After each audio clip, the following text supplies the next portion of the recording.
Hi, I'm Bucky Beach. I'm the pastor at Good Shepherd Lutheran Church and Lutheran Campus Ministry in the Upper Peninsula of Michigan. And this is a sermon for the fourth Sunday of Advent. Happens to be nice enough to be outside. The reading from the book of 2 Samuel, assigned to the fourth Sunday in Advent, tells the story of King Samuel speaking with the prophet Nathan about what kind of house God lives in. Samuel is concerned that while he himself lives in a house of cedar, the Ark of the Covenant in which God continues to reside is in a tent, and the king wants to help God settle more permanently in a house that is deserving of their God who led them out of slavery and into their homeland. It's time for a house, or a temple, to be built, and for God to dwell among them in a different way. God tells Nathan the prophet to say to Samuel's son David that he, David, will be their leader during this time of transition. But the house of David is not a house of cedar or stone. It's a metaphorical house that will last for generations. And of course, for Christians, it will lead directly to Jesus, who is of the house of David. But we need to hit the pause button. First, we're still in Advent, which tells the story of one who was to come from the house of David to restore that house many generations after David. This Messiah who was just then being announced by John the Baptist. And second, we here in the UP need to pause to ponder Samuel's house that is made of cedar. Now, an appropriate use of cedar is a sauna. Growing up in South Dakota, we pronounced it sauna or sauna. You can usually tell where a person is from by their brogue, or at least you can tell where a person is not from. Well, here in the UP, it's called a sauna.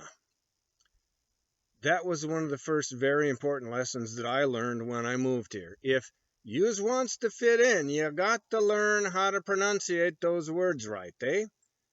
The sauna is a sacred space.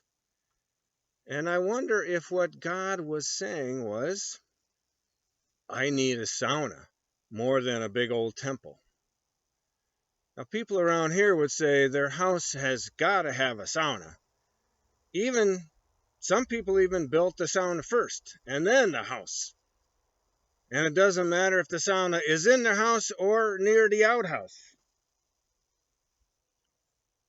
which was also a building you'll still find near old homes here in the UP, and some not so old houses like mine. I got an outhouse, and I still use it, by golly. Around here, it's not so certain which came first, the church building or the sauna building.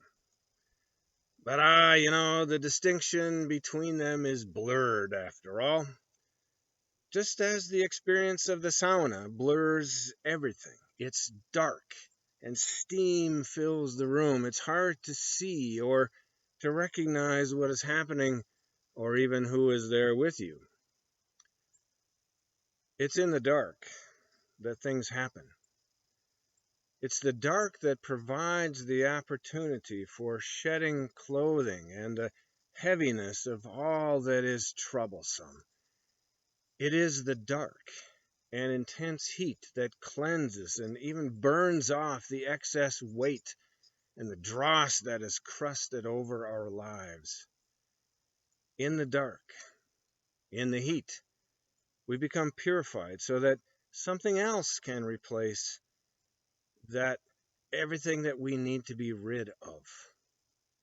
Just as we might say that breaking bread together changes or even transforms a relationship, so does time spent in the little cedar dwellings called saunas. And to have a sauna together with others is sacramental. If you're invited to a sauna, it's a good invitation. As one sits, just sits, and allows the steam and the heat to enter the tired and aching body and mind, or to let it be there in the space between you and someone else, a cleansing begins that will make the night and the day and the relationship go better. And it happens in the dark, literally. Metaphorically, too. As we approach the longest night of the year, the darkness around us is literal. It is also metaphorical as we struggle with one of the worst times in our lived experience together. There is nothing metaphorical about what we are going through, nor is there anything abstract about what we hope for as we enter the last stages of the increasing darkness, as we hope for better times ahead. We hope to soon awake to a new reality. But hit the pause button again. We should not let the darkness go without learning what it can teach. When it's darkest, we become aware of many realities that are trying to get our attention. And when it's darkest, relationship becomes that much more important and meaningful and saving. The story in 2 Samuel is not as much about buildings as it is about relationships. In this instance, the relationship God has with David and on down the generations to Jesus, and then continuing on through the generations to us, to you. What is more important than buildings is relationship. It's not the place you go or where you live, it's how you live in relationship with all things. And the entire creation is the house of God. Of course, including a sauna. But what happens within that sauna, within our homes, within all of creation, is made more sacred by the relationship we have with one another. And it is often there we will discover the nature of our relationship with God. And right now, we need to be reminded that the relationship we have with those with whom we experience a strain or a brokenness, right now that relationship can become more whole. The other readings for the second Sunday of Advent from Luke's Gospel tell a very specific piece of the relationship that God has with Elizabeth and Mary, to whom God comes in the darkness of their own lives to bring a message to those who need the light of God to shine in their lives. The message is to those most vulnerable in our world.